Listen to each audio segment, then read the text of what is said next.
But really, to change what we find in the grocery store, if that's what we want to do, it has to come from the people. The market has to drive it. No one is going to allow us to legislate to ban Doritos. This is not going to happen, right? I think we as a people have to just say, hey, look, we're not going to buy this stuff anymore. And we just have to keep hammering the message, because Make America Healthy Again really depends on Americans wanting to get healthy. And enough of us that say, hey, look, we're sick of this. We're sick of our kids being fat. We're sick of, our sisters and brothers being depressed, and we're going to stop supporting those companies that poison us. And I think that's the only way it changes, quite honestly, regardless of who's in the office and who's in what position. Welcome to Meat Matters with Jenny Mitich, your go-to podcast for all things related to meat-based lifestyles and optimizing your metabolic health. Today's interview is with Dr. Shawn Baker, an orthopedic surgeon and world-class athlete who is credited with popularizing the carnivore diet when he appeared on the Joe Rogan podcast in 2017. His best-selling book, The Carnivore Diet, was released in 2019 and is still one of the go-to books on this lifestyle. If you don't know who Dr. Shawn Baker is at this point, you must be living under a rock, because he's everywhere. We talked about so many different things in this interview, including his background, his revolutionary new online healthcare clinic, Revero, and how it works. We talked about his day-to-day routine, and I got his expert opinion on some interesting blood work questions that I had. Dr. Baker is always a pleasure to talk to, and I think you're going to get a lot out of this interview. If you enjoy this podcast, be sure to hit that subscribe button. By simply subscribing, we can get this information out to more and more people. And if you'd like to take your support a step further, please consider leaving a 5-star review on whatever podcast app you're listening on. The more positive ratings we have, the more this podcast will be pushed out to those that need to hear it. And with that, let's dive into this interview with Dr. Shawn Baker. Dr. Baker, thank you so much for joining me today. Well, my pleasure. Thanks for having me. So you were an early adopter of the carnivore diet. Can you talk a little bit about your journey to carnivore and what influenced you to start following an animal-based lifestyle?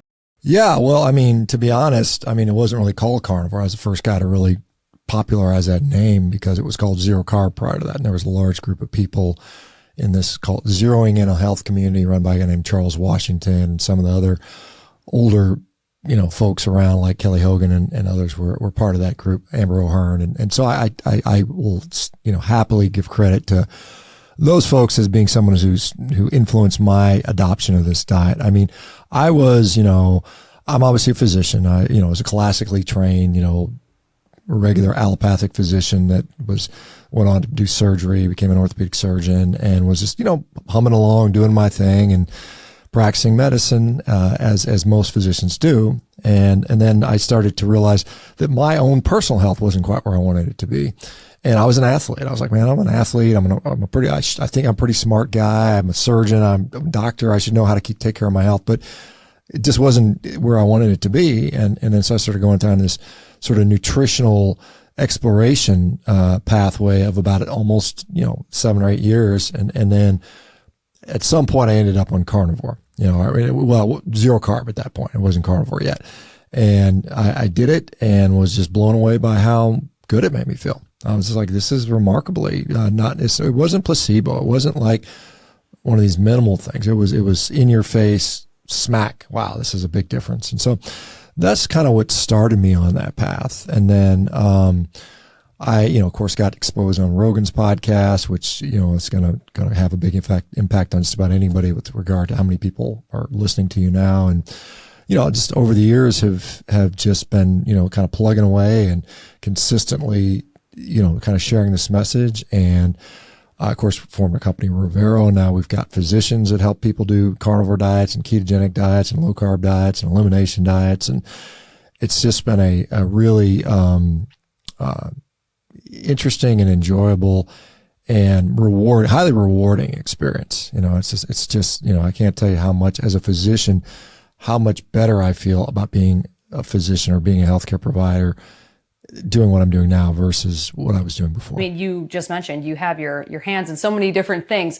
You wrote the quintessential carnivore diet book called The Carnivore Diet. It has over 5,000 reviews on Amazon with a 4.7 rating. It's recognized as like the go-to book for the carnivore diet. So how did the book come about?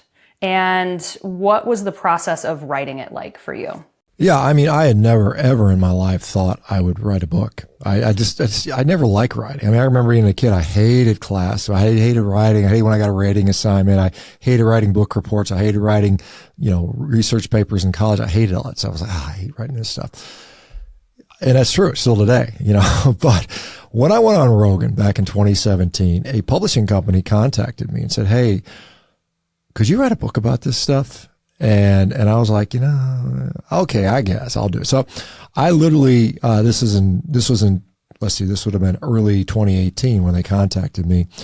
And so I set out, they assigned me an editor, and I would, never written a book before. I'd sit down and sit on the back porch and sit for 6 hours and write one day, and then I wouldn't look at it for 2-3 weeks, and I come back and write some more. And over a period of about 3 or 4 months, it was already, most of it was in my head. I'd already know, and I was just like looking up the references and drawing figures and some of that stuff. So the process took me about 3 months of time. But I'd thought about this stuff for years. I mean, I'd been thinking about this stuff for a long time prior to that. And then, of course, going back and forth with the editor, editor saying, and thankfully I have an editor because, they just help, right? Of course, that's what their job is. And so we went back and forth. And initially, it's kind of funny because there's an autobiographical section in the book at the beginning that a lot of people like. They're like, well, it's an interesting life and there's some interesting stories there. I didn't include any of that in the initial draft because I was like, I don't want to write stuff about me. I don't care. No one's going to care about that. But they asked me to. They said, please do that. So I did. And apparently a lot of people enjoyed that section of the book. But the other thing that was interesting, when I initially wrote the book, I had some really, really, how would I say the content? Well, the content was pretty graphic and maybe disturbing in ways. I was talking about some of the stuff I saw when I was at war, some of the stuff I saw while I was working as a physician, some of the really, it's kind of disturbing stuff. And they basically said, look, this is good stuff, but for a diet book, it's a little too extreme. So it got left on the cutting room floor, so to speak. So I'm actually, funnily enough, I'm actually writing a second book right now. I'm just starting. I'm only a couple thousand words into it, but I've got another one that'll come out probably later this. I think my suspense is December 12th of this year. I've got to have it done by. So, but yeah, I mean, I had no aspirations to be an author. I'm glad I wrote it because it has, like you mentioned, it's been even though that book was published in 2019, the message still holds up today. I wouldn't change anything. I mean, I could add some more studies to it now because we've had more studies on the stuff that have come out, but it substantially doesn't change. I mean, it still holds its own. I mean, and I wrote it really with the intent of simplifying things, even though there's plenty of science in there, but I didn't want it to be some scientific tome that people had to have a master's degree to understand. I wrote it in a very conversational tone to a level that I think most people can access, because it has to be accessible for people to be action to it. So I'm glad I did it. I would have never in a million years thought I'd be some best-selling nutrition author. That would have never crossed my mind, but it is what it is. Yeah, it's crazy the way things work out. I've read your book, obviously, and I appreciate the section about your background, because otherwise it's not something that really would come up conversationally, even like on your podcast or on your channel or things like that. So I do appreciate it. And you answered my question. My next question was, do you think the content in that book is evergreen? And I believe it is. And I think it still applies just as much today in 2025 as it did when it was published in 2019. Yeah. And I mean, that and the data, I mean, honestly, I mean, it's human beings have not changed appreciably over the last even many thousands of years. I mean, it'll hold up in 50 years from now, quite honestly. But yeah, so I mean, it's like I said, the next book I'm writing is not a carnivore book. It's still health related, but it's unrelated. I'm not going to get too much into it right now. But yeah, I mean, I think it holds up as very. I mean, you could certainly put more data in there, more research in there, because we've had more research since then, which is thankful, and more is coming. And behind the scenes, I'm participating in developing more research. There's several research projects that I've been a part of, either directly or indirectly, which I know are happening. And so that's really nice to see. Yeah, just in the 2.5 years that I've been on Carnivore, there's been kind of an explosion in therapeutic ketogenic diet research and carnivore and different things like that. So it's really, really interesting to see the science for sure. We're going to touch on that a little bit later. This episode of Meat Matters is sponsored by Element Electrolytes. I've been using Element since the beginning of my carnivore lifestyle. I use the the raw unflavored packets, and each packet has 1,000 milligrams of sodium, 200 milligrams of potassium, and 60 milligrams of magnesium. I recommend drinking one packet of the raw unflavored electrolytes in 16 to 24 ounces of water first thing in the morning when you're beginning a low-carb lifestyle such as carnivore, because electrolytes can help to mitigate the worst of your keto flu symptoms. And then you can have a few more packets throughout the day if needed. For me, at over 2 years on carnivore, I still use these raw unflavored packets several times per week, and in the summertime, I'm using them a lot more because I do a lot of exercise outdoors, a lot of work outdoors, and I want to stay hydrated. They recently released some delicious sparkling water, so if you wanted something that had a flavor to it, these are the way to go. Both the raw unflavored packets and their sparkling waters are completely free of maltodextrin and are excellent choices on a carnivore or low-carb lifestyle. Right now, Element is offering my listeners a free sample pack with any order, so you can go to the link in the show notes. It's drinkelement.com/meatmatters. That's drinklmnt.com/meatmatters and get your free sample pack with any order today. You're also very well known for your YouTube channel and your podcast. So what made you want to start a YouTube channel, and how has creating content evolved for you over time? Well, yeah, the podcast initially, again, this was something I did. Somebody asked me to do a podcast. There's a guy named Zach Bitter, who's a well-known ultramarathon guy. He at one point was a world record holder in the 100-mile run. And he just approached me and said, "Hey, man, we're both like kind of freaks, I guess, if you will. Would you do a podcast with me?" So we came up with this human performance outliers thing. So that got me into the podcast game. And then, of course, obviously, when you start getting on social media, it just kind of adapts across the board. I think on YouTube years ago, I remember the first YouTube video I'd ever did. I remember it was like my 44th birthday. So for reference, I'm 58 now. I was deadlifting 700 pounds on my 44th birthday, and I wanted to get on video because I thought it was a cool landmark. And I did, and I put it up on, I started YouTube. I said, here's me deadlifting 700 pounds at 44. But then I put a few rowing videos because I was competitively doing these Concept 2 rows, and I'd broken some world records, but nobody cares about that stuff. I mean, it's really, really niche.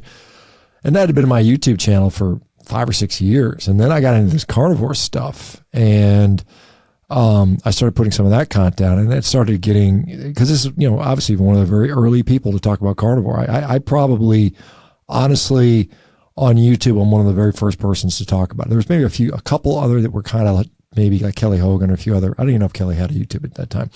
I might have been one of the very first carnivore YouTube channels now that I think about it. And, I was just talking about some of this stuff. There were some keto channels, of course, those were going on. And then, it was interesting. Then I think it was like 2020, and then the COVID stuff happened. And I started talking about COVID, and I was just like, some of this stuff doesn't make sense to me as a physician. I was, and then that really blew the channel up. I mean, there's a lot of people. There's a doctor saying he has some questions about this, and I wasn't like one of the most diehard guys. I was just saying, hey, we should have some more nuance around our discussion around this stuff. And then, of course, my channel was getting banned and suspended all the time, and so that was very frustrating to me. But but I mean, I went from my first social media account. I guess my YouTube channel would have been my first one, but I'd never really posted on there. Then I went on to Twitter in 2015, and then I think a year or two later, I got onto Instagram and so on and so forth. So it's grown. My social media has grown, reasonably well over. I've got close to, I think, something like, with all the key channels together, so close to like 2 million followers, subscribers, something like that. So, but the importance of it is that I am certainly not the first guy, and I'm certainly not the first person. I'm certainly not the first person to talk about a carnivore style diet. I mean, I may have been the first guy to really call it that in a way. I mean, there's other people that mention the word carnivore. Amber O'Hearn, for instance, was talking about carnivorous stuff prior to that. But I mean, as far as popularizing the name carnivore, I'm the guy that did that. I'll take credit or blame for that, however it goes. But I mean, you can go back to the 1700s and talk about, John Rollo, the Scottish surgeon, was talking about all meat diets for diabetes. The difference is today, with social media, with YouTube channels and Instagram accounts, you now can reach across to millions and millions of people across the world in real time. Whereas before, you can imagine some guy in the 1700s wanting to talk about his carnivore diet. What's it, you got a carrier pigeon or something? It's got to send something on a boat across the Atlantic Ocean. It takes 3 months. So, I mean, Yeah, I mean, we're just living in this unprecedented time of communication and information, and some people say disinformation, and it's kind of an interesting time. But it's certainly allowed carnivore to spread like wildfire, as you probably are aware. I mean, there's so many people doing this now, and it's fun to see. Quite honestly, it's fun and interesting to watch it happen. Yeah, totally. I was at REI the other day, and the cashier, I for some reason, carnivore came up. She's like, "Oh yeah, my cousin did it." And even a year ago, I wouldn't have gotten like as much awareness about the carnivore diet as there is now. One of the things you do on your Instagram and other parts of your socials is sit down and eat a steak as you're like listening and watching another person's short or video or things like that. How did that come about? Because they're wonderful. You do them often, and I love them. So can you tell me a little bit about how you came up with that idea? Yeah, I mean, I was watching someone make like a vegan steak or something, and it was like painfully like 65 ingredients. It was just ridiculous. It's like, just eat a damn steak. So I wanted to contrast. I wanted to just say, it doesn't need to be, nutrition doesn't need to be that complicated. You don't need 47 ingredients to make decent, healthy, good tasting food. So that was the first one I did, and it did really, really well. I mean, it was just like one of those things where it kind of went somewhat viral. And so I said, well, I'll do it again, see what happens. So we did a couple of them, and they've always done quite well. And then so I've got a social media team that helps with me. And so, I mean, I literally sat down over a period of several months and just ate steak, because I eat steak every day. I'm eating steak, and I just video me eating a steak, and I'll be honest, I'm just looking around like, and they just add the videos in later. It's not like me reacting in live time. I couldn't even figure out how to do that. I know there's software that allows you to do that, to react in live time, but I just didn't know how to do it at the time. So I was just like, I'm just going to turn my head like that and pretend I'm looking over there, and then sync it up, and it worked out pretty well. So you'll see, there's probably about 100 videos of me eating steak, wearing different shirts and different whatevers, and then we just continuously just loop nonsense on top of that. Some of it's good stuff. I mean, there's some time, and actually I just got out of a social media meeting a moment ago with the social media team. We're going to probably do a little more of that, but more commentary based, where I have to sort of, I don't know, we're just playing with stuff. It was I thought it was kind of goofy, to be honest. And I think I put out more valuable information. It's weird how social media works. I mean, I'm out there legitimately making efforts to educate people about real things that I think are important. But what do people want to see? They want to see the goofy stuff. And it's just like, okay, whatever. You give them what they want, and hopefully some of them are going to stick around to listen to the more, I think more impactful content. Yeah, I have a video I released, right in the beginning of Carnivore, where I ate pot roast for breakfast. Mm-hmm. And people were just like, just the meat, obviously. They were like, oh my gosh, what? And that video has just millions upon millions of views. And then I have some videos that are like deep into the education. It's just, they don't do as well. So there's just something to that, I think. Yeah. I mean, people just want to be, it's edutainment, people want to be entertained, and maybe you can educate them a little bit. There's nothing you can do about that. I think another thing people notice pretty quickly about your video, and just you in general, is that you're very muscular and fit. So as a man in his 50s, how have your fitness goals changed over the years, and what are you now focusing on? Well, I'm 58, and so I'm looking to 60 very soon. And so I've got some very specific, like, personal goals. Like, I want to dunk a basketball when I'm 60. I mean, it's, I'm a big guy. I'm 6'5". People, you're 6'5". But the reality is, there's only been like a few guys ever in the history of the planet Earth that have dunked a basketball over 60. One of them is Michael Jordan. One of them is Dr. J. There's a couple of high-level professional basketball players that were 6'7", 6'8", that can still dunk in their 60s. So it's a very, very challenging and difficult thing to do. And I don't think you can do that. I mean, obviously there's people that are genetically just, like Michael Jordan, for instance, that can do something like that. But you can't do that if your health is suffering. I mean, it's you've got to be at the very, very peak pinnacle of good health to be able to do something like that. So that's, one of the goals I have. I've got, I like to do, at the same time, I like to do a backflip. That'd be cool to be able to do a backflip at 60. You only see that very often, if ever. There's some other goals. I want to maintain, I'm 250 pounds right now. I'm 6'5", 250. I don't want to get real skinny. I mean, I could get down to 200 pounds and do it probably quite easily, quite honestly, but that's also counterproductive, because I don't want to lose all this lean mass that I've spent 40, 50 years developing. Well, I'd say one of my 50. So I've been lifting weights for 45 years. So gosh, it's been a long time. Back in my 20s, early 30s, it was about getting as strong as possible, putting on as much muscle, but as strong as possible. And, I kind of maintain that. And I still value strength tremendously. I mean, I want to minimally be able to deadlift 500 pounds easily, and I can still do that quite easily. But it's not the main focus right now. The main focus for me right now is more athleticism. As we get older, I mean, it's kind of interesting. You watch the evolution of fitness through the ages, through the last, and really prior to the 1970s, fitness really wasn't even a thing. There was not a lot. I mean, outside of a few oddballs, Jack LaLanne and a few oddball people, old time strongmen, the vast majority of the population didn't exercise. In the 70s, jogging started to come in, and we started to see aerobics in the 70s and in the 80s, and that was the thing for many, many years.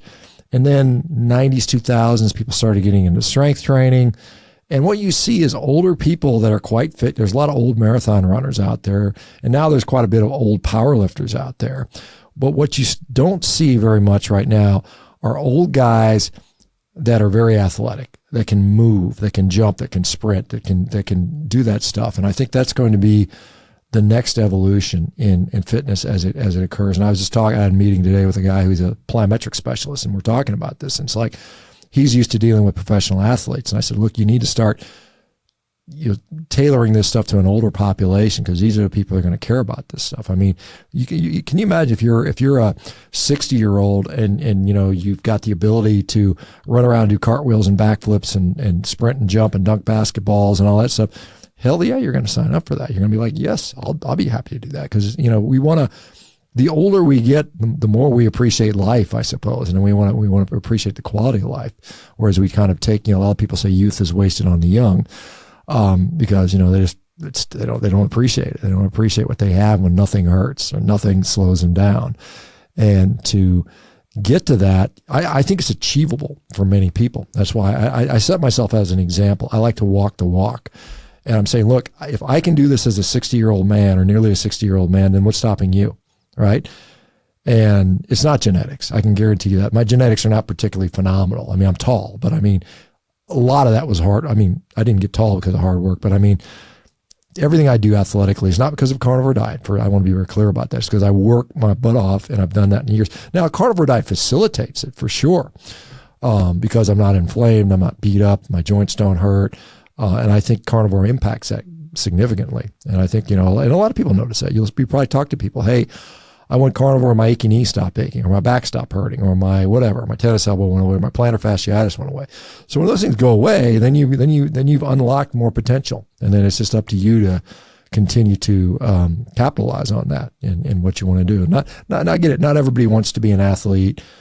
I do. That's my thing. I love it. I enjoy it. I have a lot of fun with that. I can't imagine my life would be so miserable if I couldn't function at a high level. I would just be. I just don't know how I would.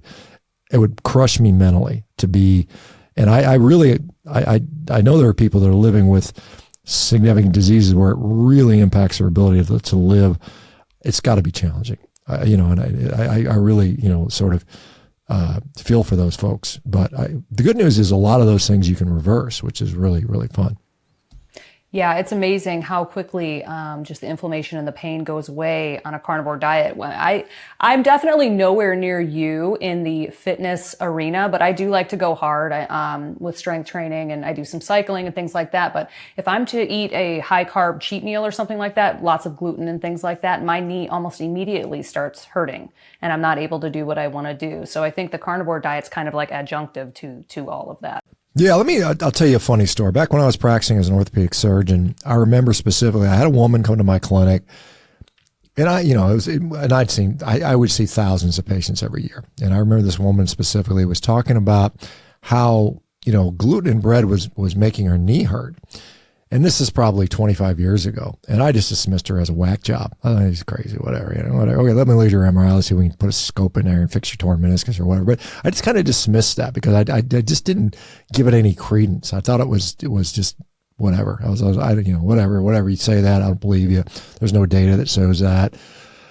The classic physician thing that you think, I didn't learn that in medical school, so therefore it doesn't exist or something like that. You get that sort of thing, and you just kind of shake your head. Oh yeah, okay, whatever. Oh, if it works for you, a lot of people will say they'll go to the doctor, they'll go carnivore, and their health gets dramatically better, and they tell it to their doctor, and their doctor says, either though there's one or two reactions typically. It's number one, and it's getting a little better now, but it used to be, oh, that's dangerous, you can't do that, stop immediately. Or it would be just, okay, good job, keep doing what you're doing. And they ignore it. There's no curiosity about it. I think that's maybe even worse, because they're like, they just don't even care. It's like, okay, well, good. You're less of a problem for me. It's like, because medicine is all about managing problems, like, okay, this is a problem child. These people are pretty easy. Give me 10 of these easy patients. My day will be easy. If I got 3 of these problem childs, and my day sucks. So it's just like, you want to just, if somebody says they're doing good, you don't care. Good. Just get out of my office. I don't care about that. That's the way it is. It's kind of crazy. Yeah. I've definitely had that reaction with my conventional doctor. It's probably one of the reasons why I never talk nutrition with them. With all of my carnivore doctors, I always like to hear about your daily routine. So can you walk me through a day of like your carnivore meals, how you incorporate movement, how you deal with stress, and your sleep routine, if you have one? Yeah. Okay. I'm not one of, I don't even, there's like a viral video of a guy doing his morning routine where he splashes his face in water and, whatever. That's not me. I don't do all that stuff.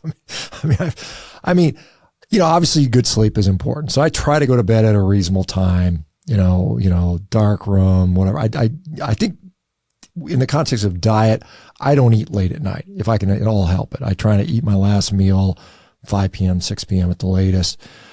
And so that sets me up for a good night's sleep. I just sleep better without a big, giant, full stomach. That's just the way it works well for me. That's what I've discovered over the years. And if I don't eat late at night, I'm going to sleep better. And then I'm going to wake up better. And so and this is just recent. I usually get up in the morning and walk a mile.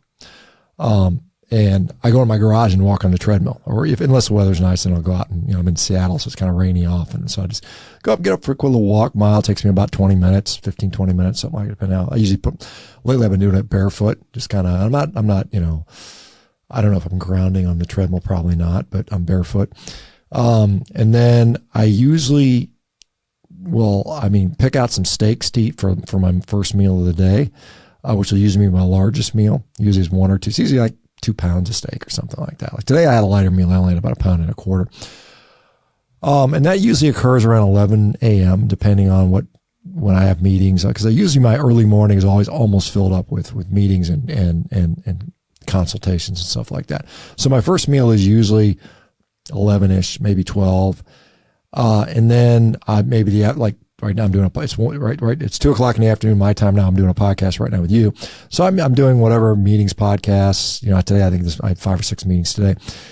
And then I'll sneak a workout in there. Usually it's around 45 minutes of workout, something like that most days. And then I might have another light meal, 5 p.m.-ish, something like that. And then, maybe I'll walk another mile or something like that after the meal, maybe after the first meal.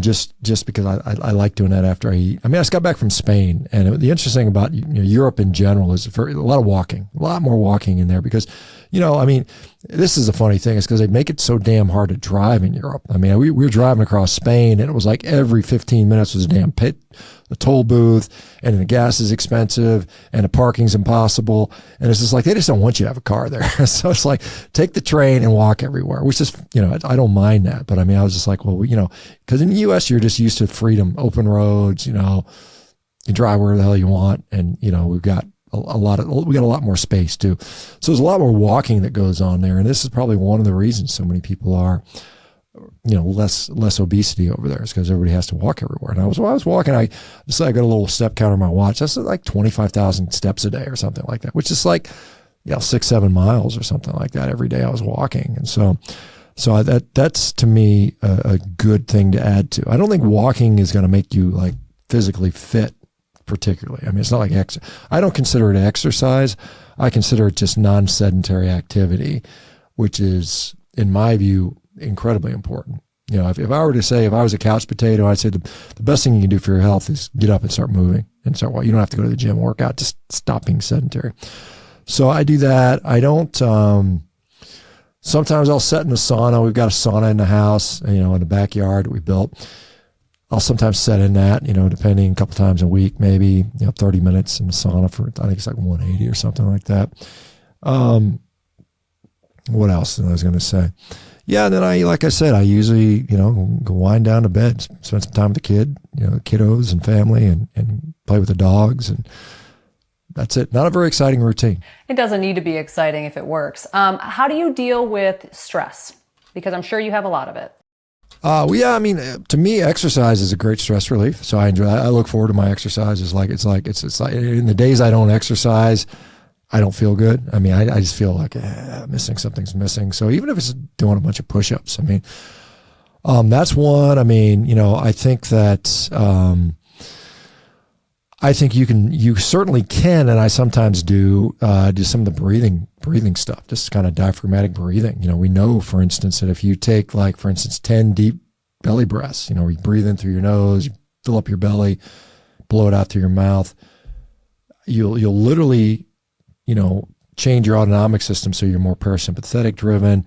Though there's actually studies that show that people that do engage in regular diaphragmatic breathing have lower hemoglobin A1C, tighter glucose control. And so it's interesting because, as you probably are aware, stressful events can raise your blood glucose. I mean, your blood glucose shoots up when you're stressed out, whether it's through intense exercise or you get in a screaming match with somebody, or, you know, you get in a car wreck or whatever, whatever stresses your body out. You know, you get this giant dump of kind of regulatory hormones, norepinephrine, cortisol, glucagon, all those things.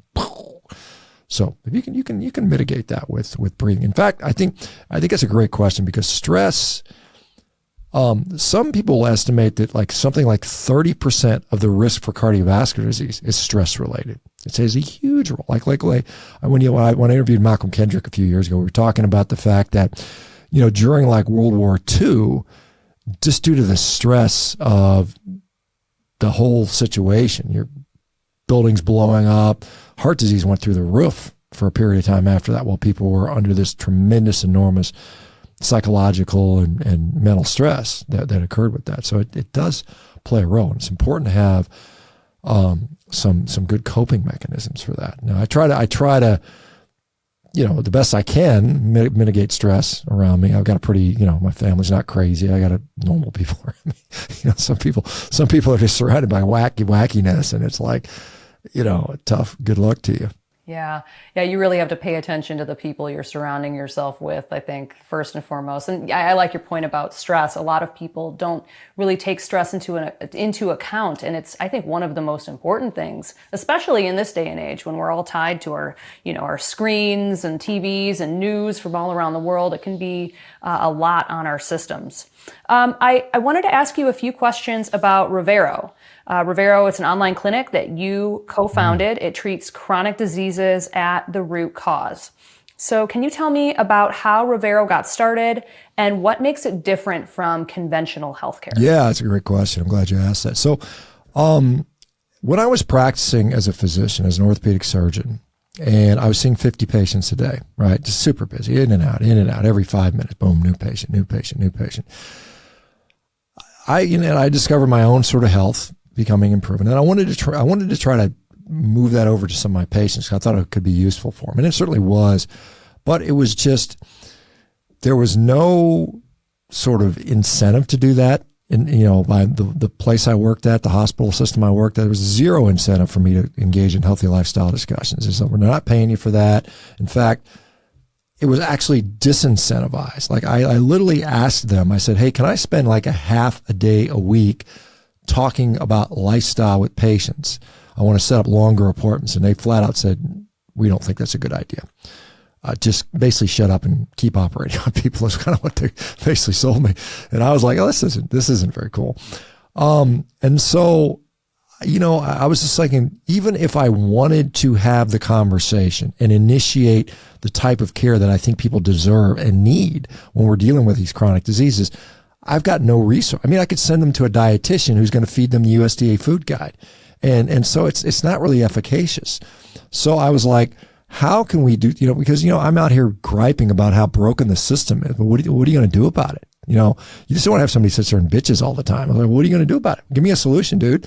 It's like one of the old, when I was in the military, the colonel would say, he'd say, look, I don't care if you bring me problems, but you better damn well bring me 2 solutions for those problems. So I can, don't just throw that monkey on my back. If you got a problem, figure out a solution. Let's see if we can make it work. So I was like, well, what's the solution to this issue? And this is where kind of Revero was born out of. And it's like, in my view, if you're treating someone who has a chronic disease, autoimmune disease, inflammatory disease, diabetes, obesity, mental health disorder, doesn't matter what it is, at some point you have to address the lifestyle factors. And a lot of it's nutrition, a lot of it's food addiction. So in order to do that, you need, one, you got to know maybe what the right answer might be, what more appropriately nutrition wise, but you've got to have, very frequent feedback to affect the change. It doesn't do you good to say, hey, I think you should change your diet, take these pills and come back and see me in 3 months for another 15-minute visit. That doesn't work. That's a waste of time. So you have to have a dedicated team of coaches, of, technical support, of education, of feedback that you can rely on. Like we take feedback from people every single day. We have them upload their data, and then we can act on that immediately, and we can make changes. If there's like, hey, things aren't looking too good for you, let's make these changes. Or things are doing really well, let's keep doing more of this, or double down on that. Guess what? It's time. I know you've only been here for 13 days, but it's time to get off your blood pressure meds. We can do that in real time rather than waiting 3 months, 6 months, and in a 15-minute visit. So these patients get lots and lots of contact hours and lots of contact time. And I think that's what's needed. I mean, a lot of people, want to make the change and get that they need to, but they can't because whatever. And sometimes it's just motivation, accountability, guidance, those types of things. So this is what we're able to provide. And, this last night, every week so I'm not directly taking care of these patients myself. We've hired a team of physicians. We've got physicians and clinicians all throughout the country that do this. And it's all digital. It's all remote. So you can do it from the comfort of your home. But I do a meeting once a week with the patients, and we have a big giant Zoom call, and we have like 60, 80, 100 people in there. And it's great. It's so rewarding to see these people actually just turning their lives around. And our goal is not to we're your doctor for the rest of your life. That's not our model. Our model is we're going to get you fixed. We're going to get you to be able to empower you to become a healthy person so that you don't need this chronic health care. Because the normal model is, hey, you got this autoimmune disease, you got lupus, guess what? You're on drugs the rest of your life. And that's what most people do. And then every 3 months they go to the doctor to get their refill, and they just keep doing. And then the drug wears off, they put them on the new drug. And it's just this never ending cycle. Our goal is we want to fix you guys and then say goodbye. Maybe we'll keep you for 6 months and then see you later. Maybe some people a year, but it's not a good business model. I'll be honest about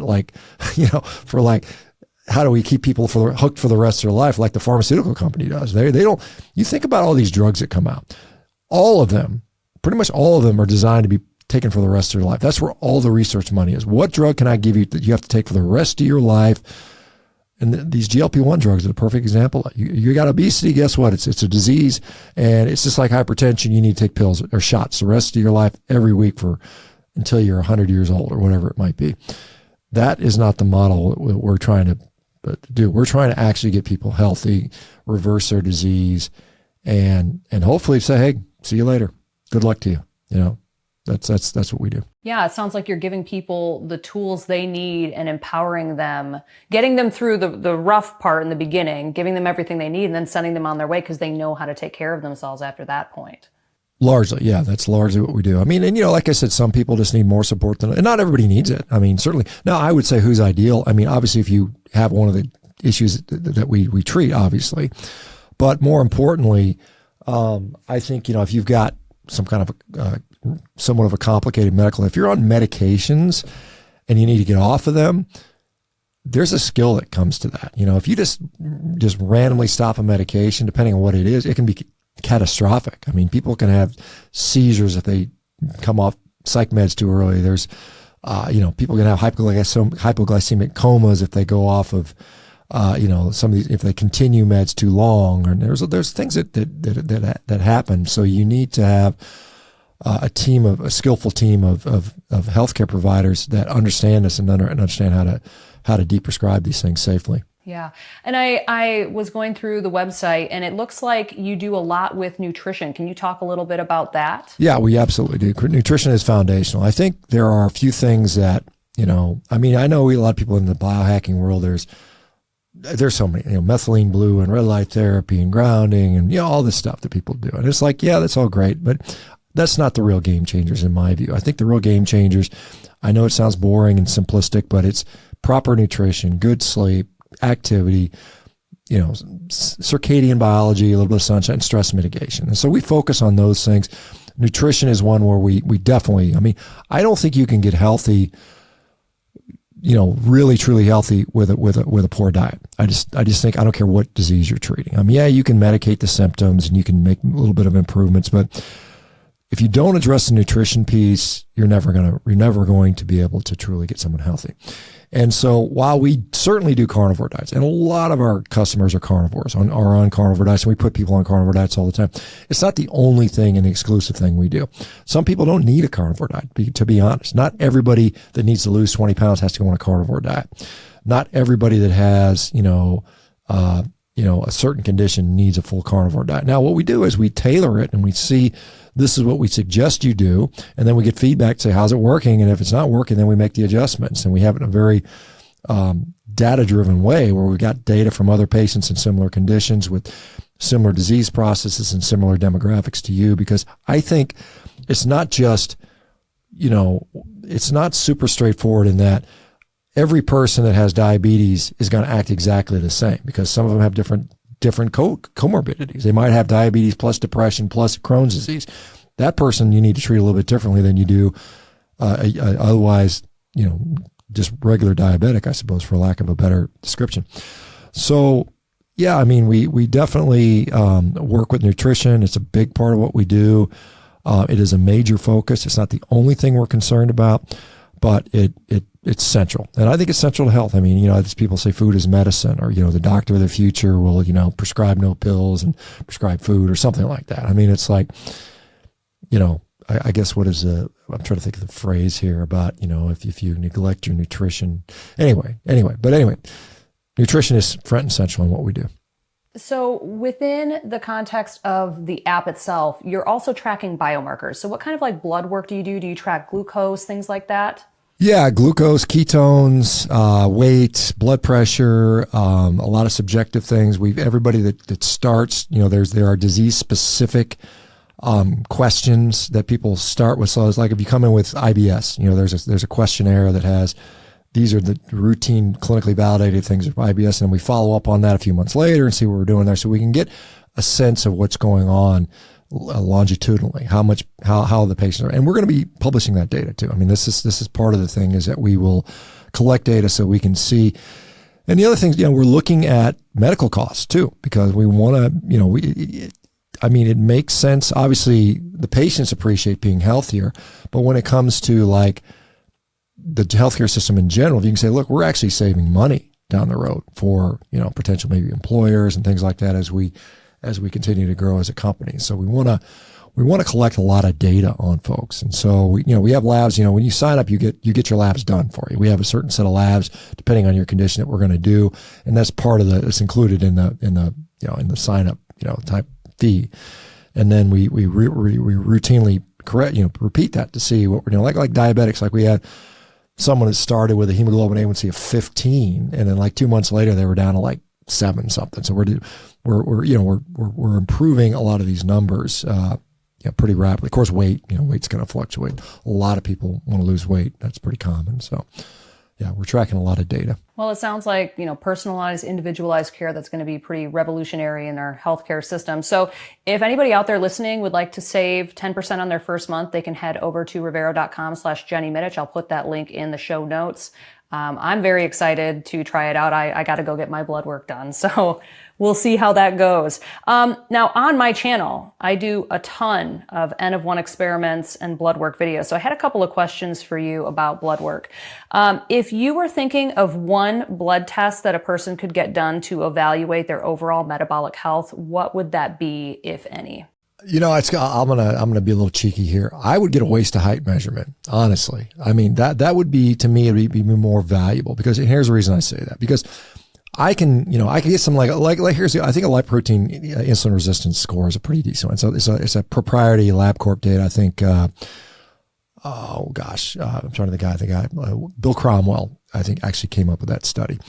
And it's basically insulin resistance level based on your lipoproteins, which is a good test. I think honestly, the problem that I have, and I'm not I don't want to say that blood work has no value, because it does.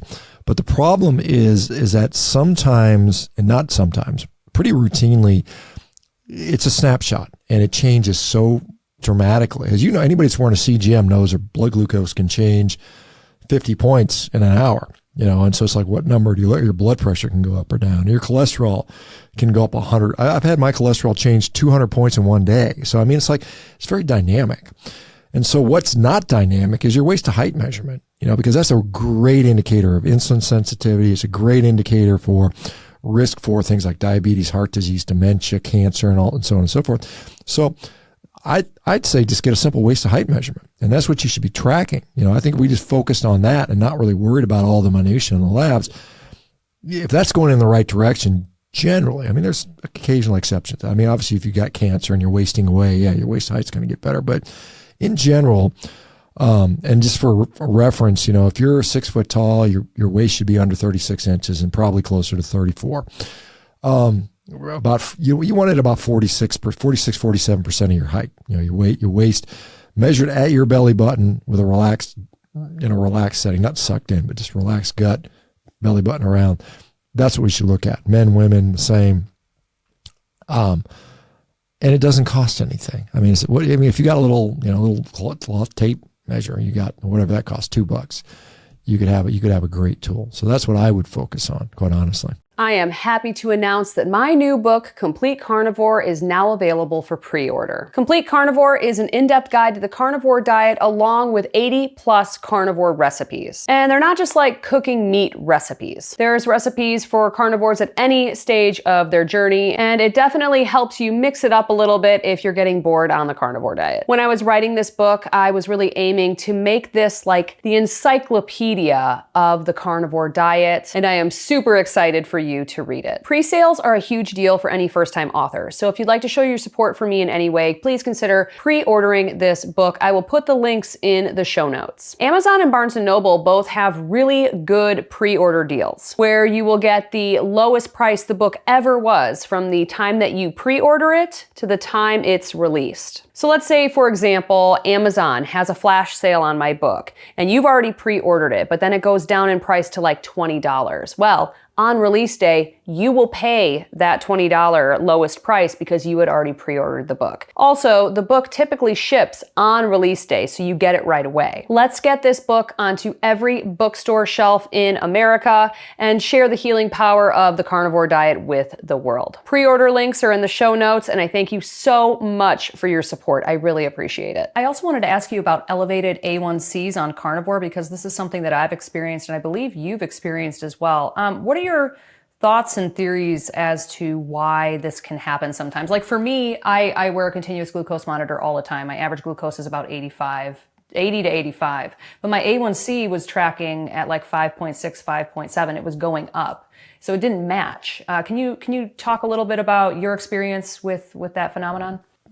Yeah, so there's several things. So one, the phenomenon you're describing is a discordance between what the CGM looks like, and if you have a finger step and it kind of matches the same, like it's pretty close. And usually the CGMs are within like 5%, so it's pretty close. Generally most people see, particularly the new ones. Now, CGMs aren't taking blood glucose; they're taking something called interstitial fluid. They're taking a sample in the cellular fluid, but it's close enough.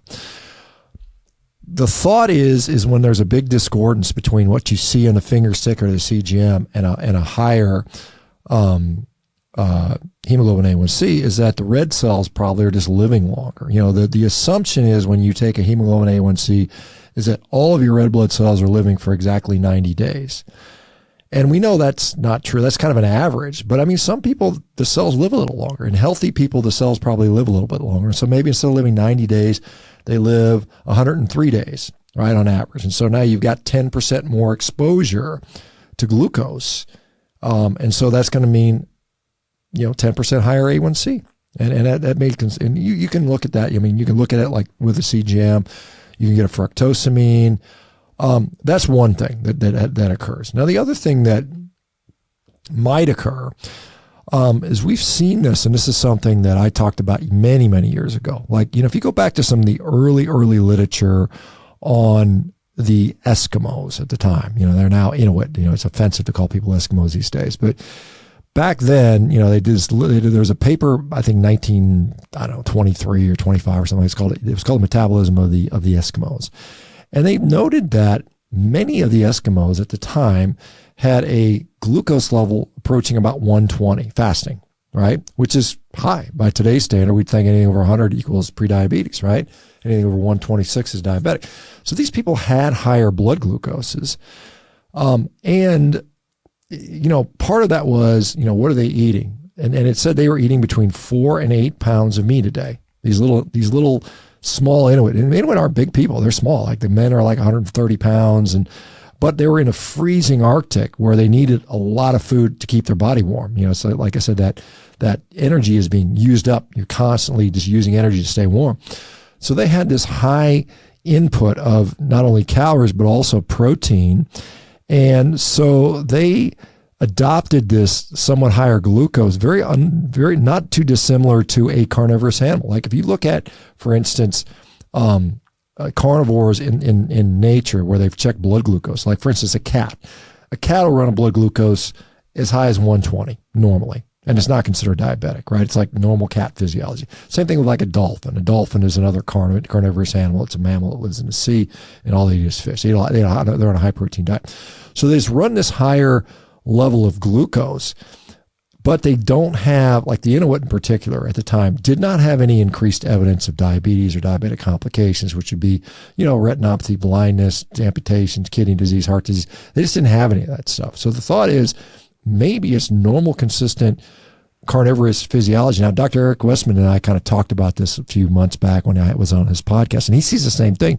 He sees that some carnivores develop a higher blood glucose.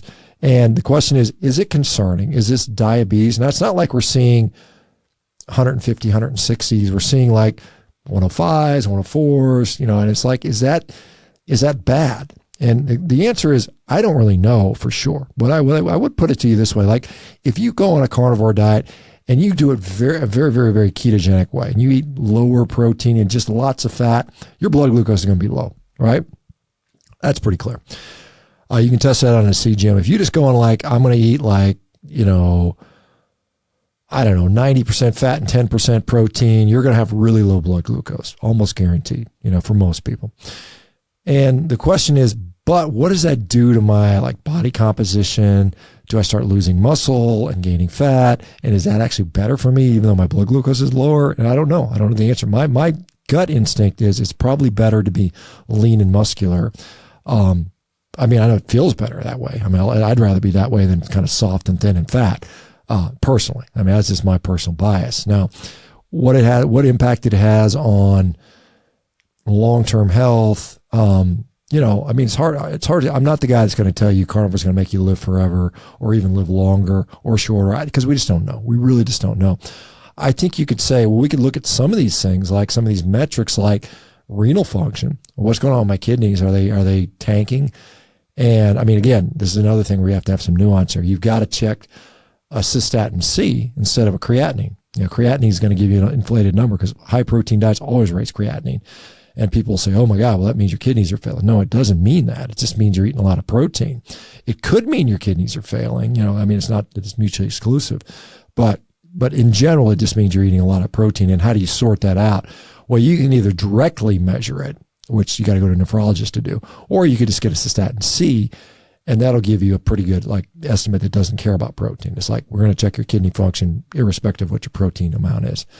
And that's how I kind of, usually have people do that. And in fact, I've never seen it where someone has gotten a low kidney function on a creatinine and then they repeated the cystatin C and it came back normal. It always comes back normal. I'm sure I'm sure at some point there'll be an exception to that, but in general, eating carnivore is not knocking off your kidneys. Right. Could you also just take a quick look at the eGFR and make sure that that's above 100? Well, so eGFR, it stands for estimated glomerular filtration rate. And if you pay attention, a lot of times you'll see something that says non-African American, right? And why do they make a difference? Who cares what color your skin is? What difference does that make? Well, the difference is that it is assumed that African Americans carry slightly more muscle mass. And if you carry slightly more muscle mass, we expect your creatinine to be a little higher, and therefore they account for that. So the same thing is occurring in the context of a carnivore diet, because it's not that you're carrying more muscle mass. Now you maybe put more muscle on, but you're just circulating more protein. When you have a lot of muscle on your body, more protein is circulating. It's going in, it's going out. If you're a little tiny, shriveled up little old lady, you're going to have super low creatinine. You're going to have a creatinine of 0.77 or something like that. But if you're a big muscular dude, it might be 1.2 or 1.3, above the normal threshold. And and anytime your creatinine is high, your GFR is going to go down. Okay. And your GFR is not even, it's that estimated GFR is kind of interesting. It's based upon an assumption on body surface area. It assumes that your body surface area is 1.73 square meters, I believe, something like that. And that's great if you're a 5'10", 150-pound dude. But if you're a 6'5", 250-pound guy that works out a lot, that number is meaningless. That GFR number becomes totally you got to compensate for that. And that formula doesn't do that. So this is where, again, going to something like a cystatin C, measuring it direct, because eGFR means estimated. It's just an estimate. It's not a real measurement. Same thing with the cystatin C. You'll get an estimated GFR. But at least in that one, it's not dependent upon muscle mass or protein or what race you're from or something like that. So yeah, I think the GFR number, usually you'll see it says 60 and above, normal, right? Some will say, we want it above 90, but generally it's like 60 above, we don't even think about it. It's just like the way, depending on the lab. And mine has run, I've checked mine where if I've eaten a lot of protein, like if I eat a big old steak and I go check my GFR, my creatinine is going to be 1.28 or 1.29. My GFR is going to be like 57, hey, it's low. But if I can, at the exact same moment, I've done this. I ordered a cystatin C on the same exact thing, and it says GFR is 112, totally normal, right? So it's which one do you believe? And then I've confirmed that by looking at things like microalbumin. If your GFR is low, you're probably spilling protein into your urine, and you can check it that way as a confirmatory. But I think in general, again, if you're on a high protein diet, you're better off just getting a cystatin C. Great. Thanks for clearing that up. That was really interesting, actually. I wanted to talk a little bit about Dave Feldman's documentary, Cholesterol Code. You were at the special showing. Can you talk a little bit about how you were involved in it and your hopes for this documentary once it's released? Yeah, so Dave is a friend of mine. I've known Dave for, almost 10 years now. And I remember when he was first talking about this phenomenon of ketogenic diets and people getting really, really high cholesterol despite everything else looking good. And he was like, I just can't, in my mind put together why something would make me feel so good and improve every aspect of my life and my health would be killing me in the form of high cholesterol. And so he set out to look into this, and then he developed something called a lipid energy model. And basically what it says is that, as you get leaner and leaner and you're low carb, your cholesterol just goes up. And there's the reason for that is, your liver has to traffic more fat to provide energy to the cells because you don't have a bunch of stored energy on you. When you're overweight and big, you got a lot of energy stuffed in you. And so your cells you don't need to traffic as much because it's already stuffed into the cells. And so that was, that was something that, he developed this over several years, and he talked to all these lipidologists, and they thought he was crazy and nuts, and, you're a heretic and we don't want to talk to you. And he kept pushing because he's like, I just think there's something here. And then he finally, after years and years of labor and just, asking for clarification and trying to really look through the literature, he finally convinced, some researchers, one researcher in particular, Matt Budoff, who's at UCLA. He's one of the world's leading renowned researchers on cardiovascular imaging using advanced CT angiography. And he'd agreed to do a study. And so they did this study. They called it the Lean Mass Hyperresponder Study. It was published last year. And it showed that, despite ridiculously high cholesterol, for 5 or 6 years, otherwise metabolically healthy, though, these people had the same level of cardiovascular disease as people that did not have high cholesterol but were otherwise metabolically healthy. So in other words, didn't seem to make a difference, how high the cholesterol was, which is consistent with some other studies that are out there. There's a study from Denmark, the Western Denmark Heart Registry study from 2020 that Mortensen did, which showed that if your CAC score was 0, your LDL cholesterol had no bearing on, heart attacks, strokes, so on and so forth. And so so he documented all this in a journey of filmmaking, right? And and I was in the movie briefly. I've got like a 30-second, it's mostly me saying how great Dave is. Kind of it's kind of funny, but they interviewed him for about an hour, and I told him whatever, and they it's like, well, this is what always happens. I've done a lot of different interviews for several movies, and it's always like you do 2 hours of footage, and most of it ends up on the cutting floor, and they used a minute of it or something like that. There's another movie that's coming out that I'm in as well. Yeah, he premiered it in Las Vegas a couple months, like I think back in February, I guess. Saw that, really good movie. It'll be interesting. It'll kind of start. It kind of just puts more nuance in the discussion about cholesterol, because right now it's kind of like this thing where if you got high cholesterol, just drug everybody and let God sort it out. I mean, that's kind of the philosophy that we have in medicine. It's like, yeah, your cholesterol's high, put you on these drugs, and some of you will get better, some of you won't make a difference, some of you will make it worse, but we'll let God figure that out. And so he's trying to put a little more nuance into this and saying that, hey, what if we see if there's other factors or other mitigating or exacerbating factors that make it more important for you to deal with these elevated lipid numbers. And so that's what we're trying to figure out right now. And they just published a follow-on study, the progression 1 year. And that's, I don't know if you've been paying attention to the latest social media scuttlebutt. And that's been interesting how there's vehement vitriolic criticism, everything from these guys are unethical to lying to deceptive to the other side of this coin where people are saying, hey, it's great. And I've always said, look, if you've got high cholesterol, really doesn't, and it really, this advice is probably for anybody, regardless of their cholesterol level. After a certain age, you probably need some imaging of your heart if you're worried about cardiovascular risk. And this is what this study shows. It says that if you've got significant plaque in your arteries in your heart, then it doesn't matter what diet you're on, or at least what I would say is a ketogenic diet does not protect you from heart disease. Even if you're metabolically healthy, right?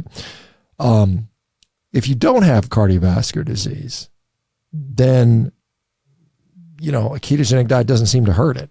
It doesn't seem to make you more increased. So it's still evolving. There's more data to come out. I mean, I'm somewhat tangentially involved in the back and forth because I know some of the authors, and I'm sort of, it's disappointing to see the ethical attacks that are being levied at these guys, because I know these guys. I know Dave in particular, and I know he is, incredibly ethical, and it's painful to watch people accusing him and his team of some sort of malfeasance around what they're doing, because they're not. And Matt Budoff, the principal researcher, I mean, he's a statin prescribing cardiologist. He's not a guy that's like, against statins or anything like that. He's like, look, this is what the data show. And he's literally the world's expert on this particular specific, very narrow scope topic. And he's a guy he literally, his whole entire career is doing these studies, and he knows how to interpret the data like no one else does. And he basically came out and said, look, for the majority of the people that were lean mass hyperresponders, there was no significant progression of disease. It was minimal.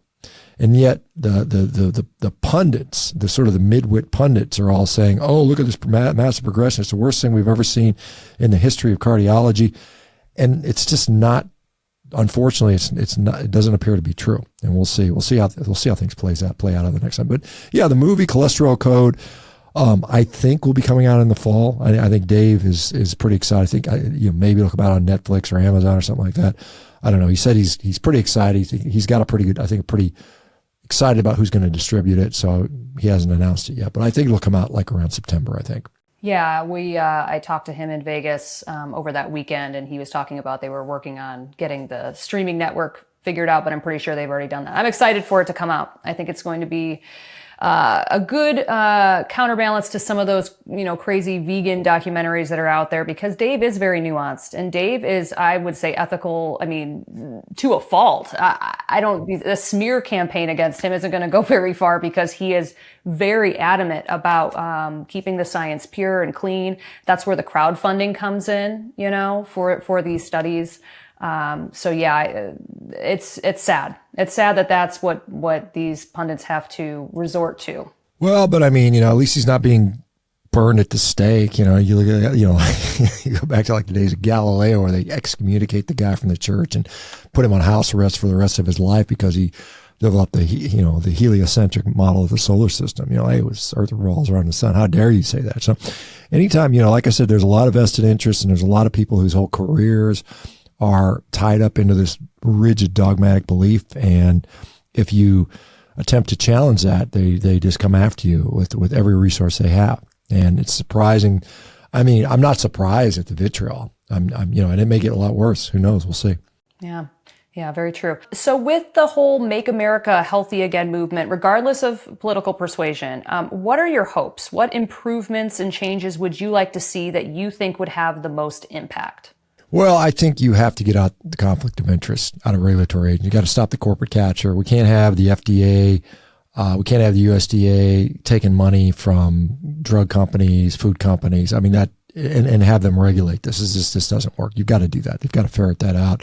You got to, eliminate the revolving door from, I'm the FDA commissioner, now I'm the CEO of Pfizer, and so on. So you got to do away with that. That has to happen.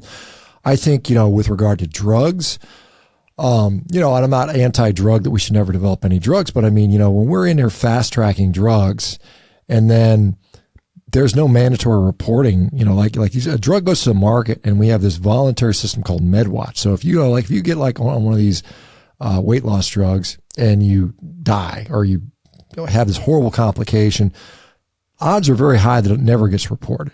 Even if you think, well, I went to the ER and my stomach was obstructed, there's no obligation to report that. It's a voluntary reporting system.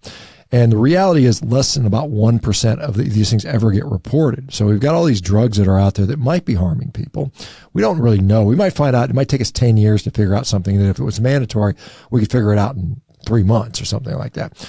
So that's something that I think would be obviously beneficial. Obviously, cleaning up the food supply. Maybe we stop incentivizing or subsidizing some of the cheap commodities. Maybe we don't need corn and soybeans and everything. I know that's going to make a lot of people unhappy. There's going to be a lot of farmers in the Midwest that are going to be really unhappy if we cut the corn subsidies. But where's all that corn going? It's going into ethanol, pig feed, chicken feed, and junk food. I mean, that's where it all ends up. And so do we need all that? That's the question.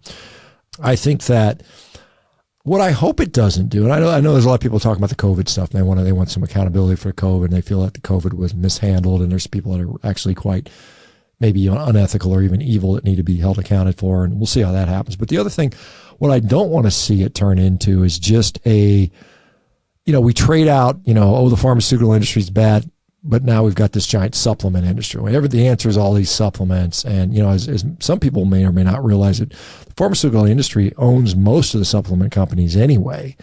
So it's not really, so it's like these people are like, well, I'm just going to solve the problem by taking all these extra supplement pills I can buy at, GNC or at the grocery store.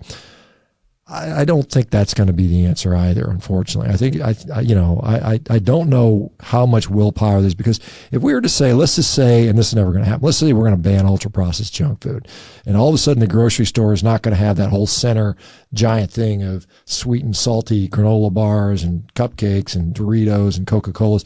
All that's gone.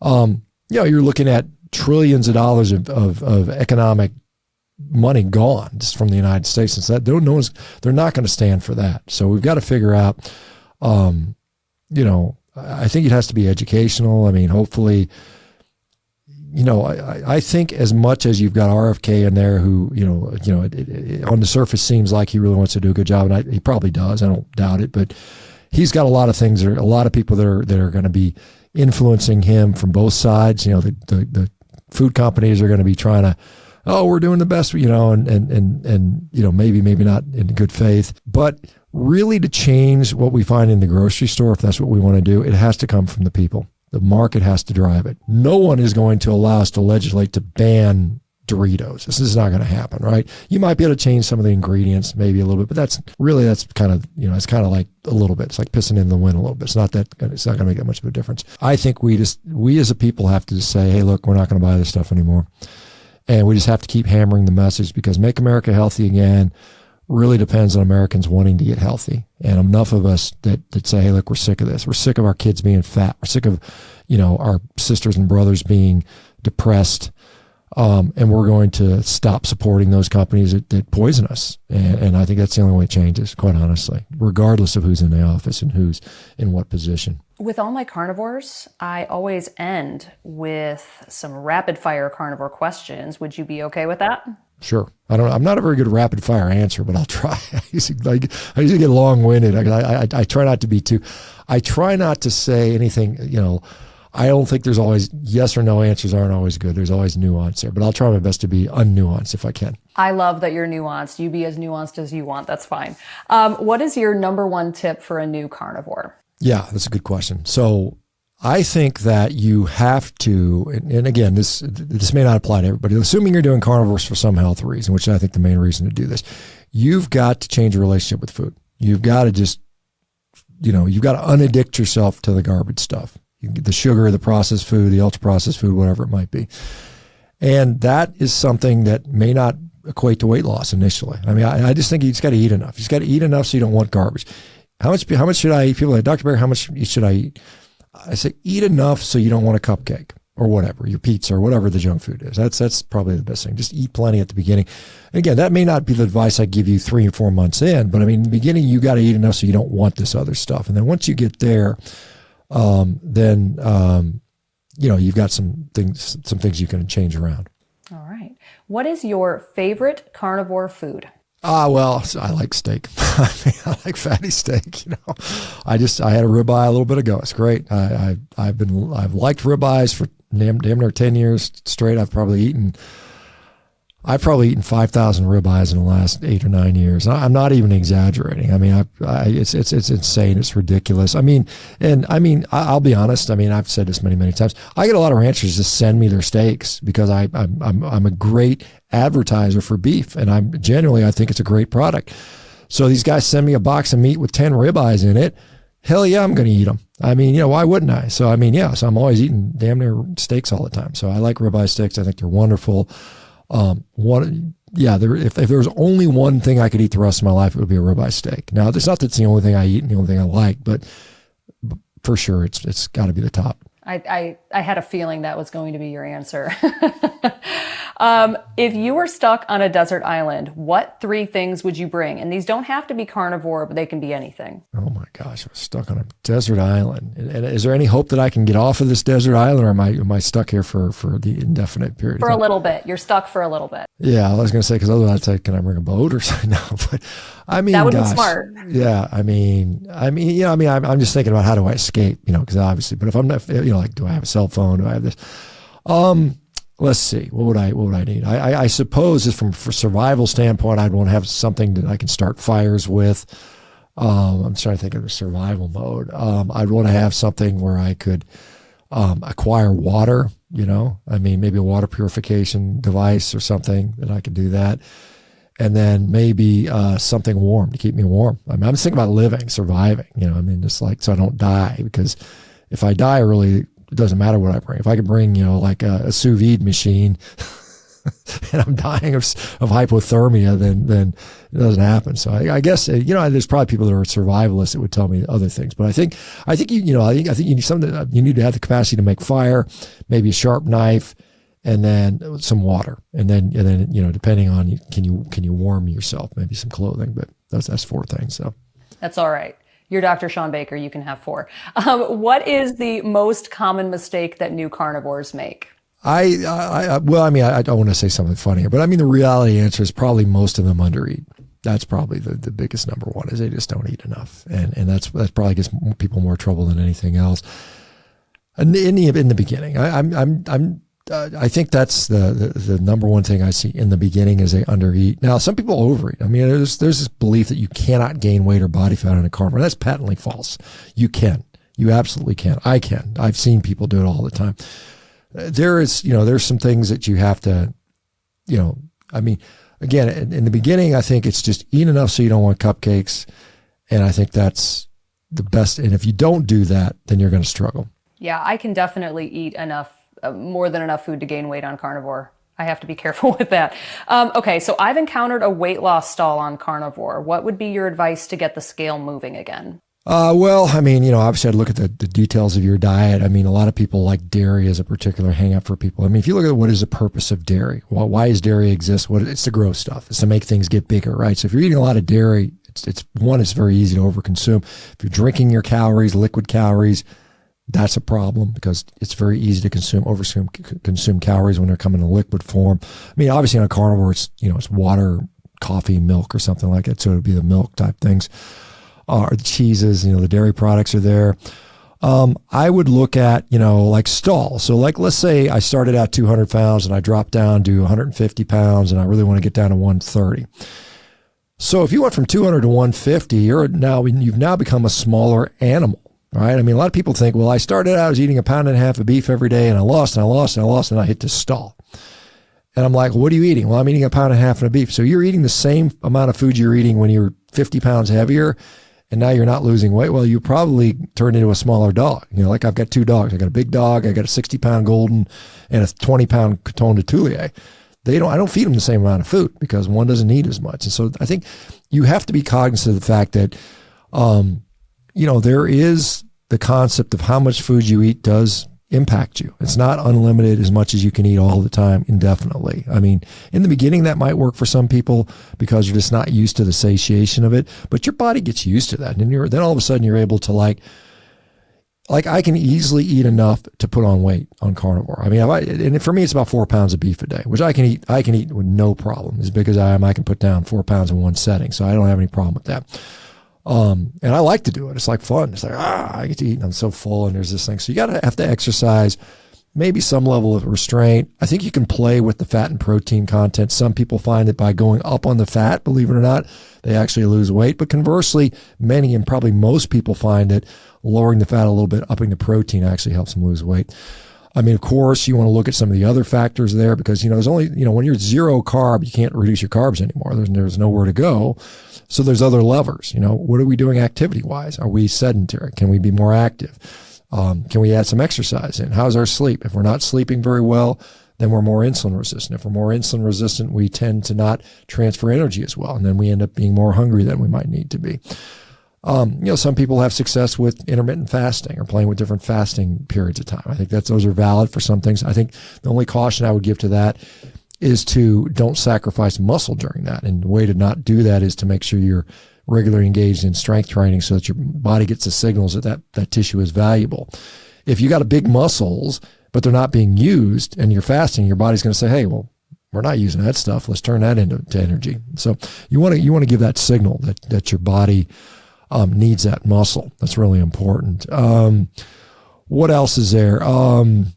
You can play sometimes with the timing of the meals. Again, it's like if you're eating in a window, I would move the window earlier in the day rather than later. I think earlier windows tend to do better. I mean, there's studies that show that even at the same amount of calories consumed early in the day tend to lead to less weight gain than calories consumed later in the day. So those are a couple things you can look at. Now, again, obviously, if there's some stresses, some inflammation, some other things going on. Sometimes a hormonal, like a lot of women, as they go through menopause, they find that things change for them and they start developing more belly fat. They become more like men. And that's what happens. You see women that for the first time in their life, they've got, stuff fat around their middle where they didn't have that. That's because of the hormone fluctuations that occur. Yeah, definitely. Knowing what you know now, what would you do differently if you were starting carnivore today? Gosh, I don't know that I do a lot differently, quite honestly. I mean, because I think I got pretty good advice from the beginning. It was just like I said, eat plenty, enjoy it, eat enough fat. What would I do differently that I do now? I don't know that I do anything. I mean, I gotta be honest. I just don't think. I think the advice I got early on holds up today. So I'm gonna be out there and say I'm not gonna change anything.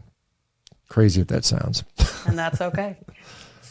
No, that's okay. I've had several other carnivores say the same. And finally, if you were able to go back and give one piece of advice to your 20-year-old version of you, what would that advice be? Oh my gosh. I know these are hard.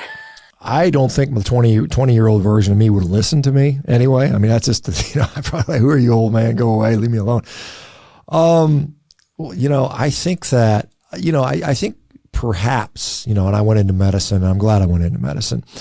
I probably would have chose a different field, and the reason is that the reason I chose orthopedic surgery is because I was frustrated with what I perceived to be primary care back when I was early training, back in the late 1980s, early 1990s.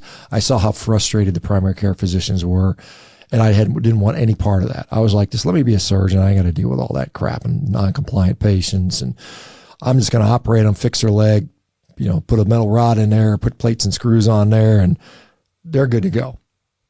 Because I didn't appreciate, because I felt the primary care was a waste of time. No one was getting better. All you're doing was managing disease problems. You weren't doing anything. Now that I see that you can literally change lives and actually have wins and successes, I would probably be more inclined to steer towards primary care at this point. It's kind of interesting that I would go to orthopedics pays a lot of money. It's a surgical subspecialty, one of the best paid specialties in all of medicine. It's right at the top among a few others. And it's, it's like where a lot of the jocks go, a lot of the athletes end up in there. And that matched my personality. But when it comes to making a difference, I think primary care is probably more effective if you're allowed to practice in the way that I think is appropriate, like we're doing at Revero. That's what I think would be how I would change things in retrospect. Well, I mean, you've really come full circle because with Revero, you're able to do that. Well, Dr. Shawn Baker, this was awesome. Thank you so much for joining me today. Thank you for having me. Appreciate the conversation, Jenny. I think an air fryer is a required kitchen tool for anybody following a carnivore diet or a low-carb way of eating. The air fryer that I have in my kitchen is the Tasty. Tasty air fryer is a game changer. Not only does it go much higher in temperature than any other air fryer on the market, going up to 450 degrees Fahrenheit, but it also has a built-in temperature probe, so you can get your meat cooked to the exact temperature you want every single time. Its sleek design is beautiful on your countertop, and it's also really easy to clean. Tasty just upgraded their basket to have a ceramic coating that is, as always, BPA and PFOA free. So you can rest easy knowing that you're not putting tons of toxic chemicals into your food when you are cooking it. Right now, you can save $30 on your new Tasty air fryer by heading over to tasty.net/Jenny Mitich and using code Jenny30 at checkout. Link and code is in the show notes.